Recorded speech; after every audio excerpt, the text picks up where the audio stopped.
Hello everyone, આજે મને થોડા ખમણ ખાવાની ઈચ્છા થઈ તો બજારના લેવા કરતાં ચાલો ઘરે જ બનાવીએ. તો એના માટે મેં લીધો છે ચણાનો લોટ ચાળીને લીધો છે. ત્યારબાદ તેની અંદર મીઠું એડ કર્યું છે. સ્વાદ અનુસાર નમક એડ કરી શકો છો. અને નમક એડ કર્યા બાદ એમાં મેં સોડિયમ આપણે કહીએ ને કે ખાવાના સોડા, હા એ એડ કર્યા. ત્યારબાદ થોડાક લીંબુના ફૂલ એડ કર્યા. આપણે કહીએ કે આપણે લીંબુના ફૂલ વિના બનાવી લઈએ, પણ બને ત્યાં સુધી જે વસ્તુ એડ કરવી જ પડે છે, એવું થઈ જાય છે ઘણી વખત. તો એટલે મેં તો આમાં લીંબુના ફૂલ બી એડ કર્યા છે. અને ત્યારબાદ તમે જુઓ,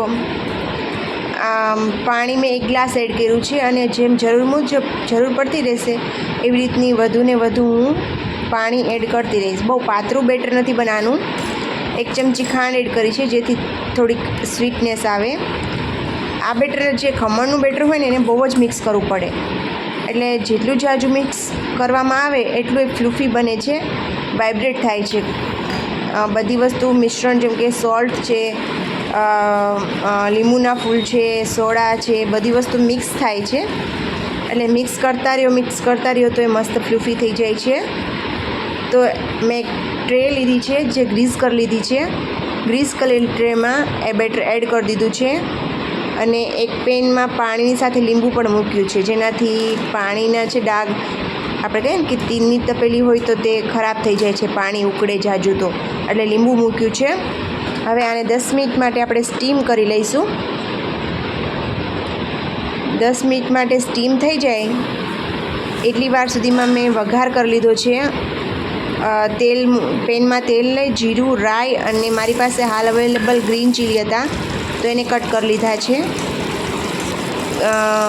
આમાં તમે કરી પત્તા એટલે લીમડો પણ નાખી શકો, પણ મારી પાસે હાલ અવેલેબલ નહોતો એટલે મેં બસ આટલી વસ્તુથી જ કામ ચલાવ્યું. અને 1 ગ્લાસ પાણી મેં એડ કર્યું છે. તમે ચાહો તો થોડું ઓછું કરી શકો, પણ મને રસાવાળા ખમણ જોતા હતા એટલે મેં થોડું પાણીનું પ્રમાણ વધારે રાખ્યું છે. 2 થી 2.5 ચમચી જેટલું ખાંડ એડ કરી છે. ખાંડ ઓગળે ત્યાં સુધી એને ગરમ કરવાનું હોય છે. જુઓ, ત્યાં સુધીમાં મારા ખમણ ઢોકળા પણ રેડી છે.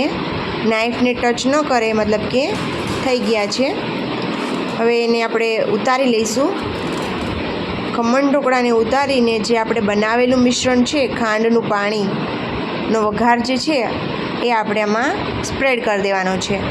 આવી રીતના થોડું કરીને સ્પ્રેડ કરીએ એટલે આ જે ખમણ છે એમાં એડ થઈ જાય, પાણી જેટલું ચૂસી લે એમાંથી. જુઓ, આવી રીતના તૈયાર થઈ જાય છે. ઘણા સોફ્ટ બને છે.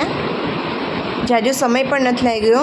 10 થી 15 મિનિટમાં જ આ મારા ખમણ ઢોકળા રેડી થઈ ગયા છે. જુઓ, મારી પાસે હાલ કોરિએન્ડર લીવ્સ એટલે કે કોથમરી પણ અવેલેબલ નહોતી તો મેં ચીલી પાવડર સ્પ્રેડ કરીને ગાર્નિશ કર્યું છે. તો જુઓ કેટલા સરસ લાગી રહ્યા છે. એટલા સરસ ઓનલી લાગી નથી રહ્યા, પણ ટેસ્ટી પણ છે. તમે પણ બનાવીને ટ્રાય કરજો. Thank you.